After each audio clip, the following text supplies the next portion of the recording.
Dr. Frasier Crane, one of the most memorable and long-lived TV characters, was introduced during Season 3 of NBC's sitcom Cheers. The character was supposed to only last a few episodes, but Kelsey Grammer's magnificent portrayal of the role and the show's remarkable writing made Frazier a regular on Cheers. By the time it went off the air in 1993, Frazier had become so popular that NBC had no qualms about giving the character a spin-off series. Frazier premiered in 1993 and registered an 11-year-long successful run before coming to an end in 2004. In this video, we share with you 18 surprising facts about the show. For instance, did you know Kelsey Grammer played Dr. Frasier not on 2 but 3 different shows? Or do you know why the show was set in Seattle instead of Boston? In this video, we give you all the answers you need. Paramount convinced the show's creative team to build the series around Frasier Crane from Cheers. Kelsey Grammer, who portrayed Dr. Frasier Crane, believed a series with Dr. Crane at the helm would inevitably draw comparisons to Cheers. So when he and Frasier's creative team, which included David Angel, David Lee, and Peter Casey, decided to do a spin-off series, they conceived the idea with Kelsey playing a media magnate instead of a doctor. They pitched the idea to Paramount, but the TV production company convinced everyone on the team it would be stupid to make Kelsey play anything other than Frasier and not cash in on his popularity.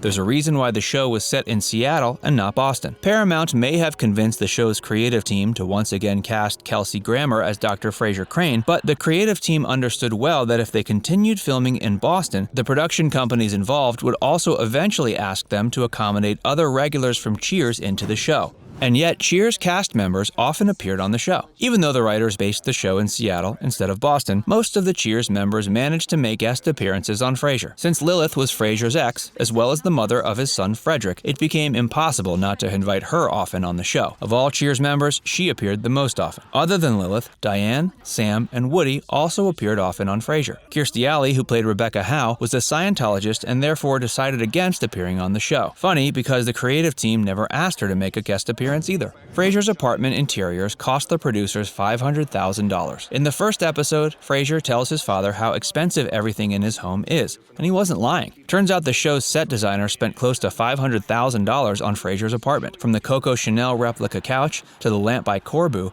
everything in the apartment was super expensive. In fact, the recliner that Martin so terribly hated was also an overpriced piece of furniture. When the set designer couldn't find anything ugly in a second-hand furniture shop, they decided to buy a new chair and cover it with fabric and tape to make it look unsightly. Kelsey Grammer played Dr. Frasier for 20 consecutive years. Kelsey Grammer played Dr. Frasier Crane for 2 decades. His character was introduced during Season 3 of Cheers, and his run was supposed to last for only a few episodes. But audiences and the producers loved his performance so much, he was retained for the entire series and then given his own show. At the time, James Arness of Gunsmoke was the only other actor to have achieved this feat. Given how popular Kelsey was, one would imagine he was the most popular cast member from the series.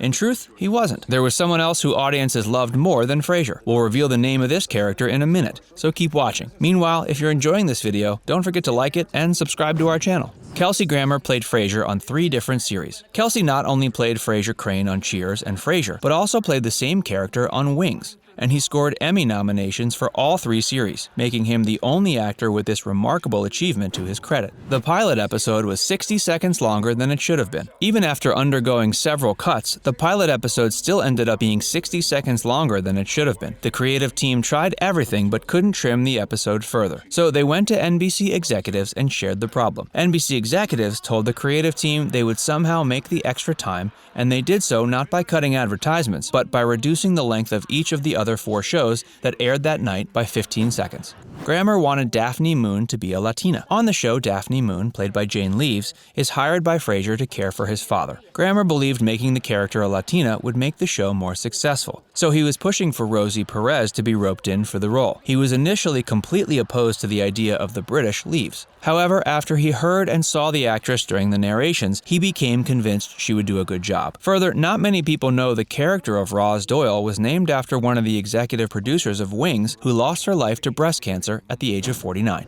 Jane Leeves worked with a coach to make sure her accent was understandable to American audiences. Once Leeves got Grammer's approval, she knew she had to do something about her accent. She was from the north of London, but her character came from Manchester, and therefore Leeves adopted a Manchester-based accent. More importantly, she worked hard with her coach to make sure her accent was understandable to American audiences. Here's another fun fact. When Frasier aired in the UK, Leeves' accent drew a lot of criticism from UK UK viewers. Jane became pregnant with her first child while season 7 of Frasier was on. Jane Leaves married Marshall Coben in 1996 and became pregnant with their first child while season 7 of Frasier was in progress. The writers of the show justified her weight gain by making Daphne resort to compulsive overeating as a way to deal with her tumultuous relationship with Frasier's brother. Her leave from the show was explained by stating Daphne had gone to a spa to relax for a few days. Here's another interesting fact. When Jane Leaves delivered her daughter, Perry Gilpin was in the room. In fact, Gilpin is Jane's daughter's godmother. Lisa Kudrow was supposed to play Roz Doyle on the show. In Frasier, Dr. Crane hosts the Dr. Frasier Crane Show on the radio network KACL, and Perry Gilpin plays the role of Roz Doyle, the executive producer of the show, who eventually becomes great friends with the show's protagonist. Not many people know that Lisa Kudrow was the first choice for the role, and though Lisa was quite funny, she was unable to match Grammer's vigorous timing. So on the third day of rehearsals, producers decided to let Kudrow go and instead hire Perry Gilpin. Daryl Finesse came up with the phrase, "toss salad and scrambled eggs." Composer Bruce Miller was given the onerous task of creating the show's theme song. The problem was he was categorically told not to use any words that in any way gave away the theme of the show. He hired Daryl Finesse to write the lyrics, and Daryl was the one who came up with the phrase, "toss salad and scrambled eggs." Bruce had originally wanted Mel Torme to sing the theme, but the producers decided to go ahead with Grammer. The show's writers often drew inspiration from Cheers. The creative team of Frasier often paid homage to Cheers through Frasier. The scene in Frasier where Frasier becomes embroiled in an argument with financial analyst Julia Wilcox was inspired by the sequence in Cheers where Sam and Diane get involved in a terrible argument but end up passionately embracing each other. Niles took over his brother's radio show after Grammer went into rehab. In 1996, Kelsey Grammer was arrested for DUI and had to go to the Betty Ford Clinic for a 3-week session. In the absence of Grammer, the writers of the show rewrote the scripts to make Niles, Frasier's brother, take over his brother's radio program to allow Frasier to go and attend a convention. Niles was introduced because David Hyde Pierce greatly resembled Kelsey. When the show was being conceptualized, the character of Niles, Frasier's younger brother, and a psychiatrist by profession, didn't even exist. However, one of the assistant casting directors stumbled on a photo of David Hyde Pierce and was baffled to see how much he resembled Kelsey Grammer. He therefore showed David's picture to the creative team. They did their research and found David had done a short-lived sitcom called The Powers That Be, in which he had played a congressman. The creative team decided to meet David, and after the meeting went well, he was hired to play Niles. Eddie the dog was the most popular member of the cast. Though the show made the entire cast popular, the most popular member of the cast, not surprisingly, was Eddie the dog. A Jack Russell Terrier named Moose was chosen to play Eddie. Moose was adopted by a family who didn't know how energetic and exuberant Jack Russell Terriers can be. Unable to cope with his rambunctious nature,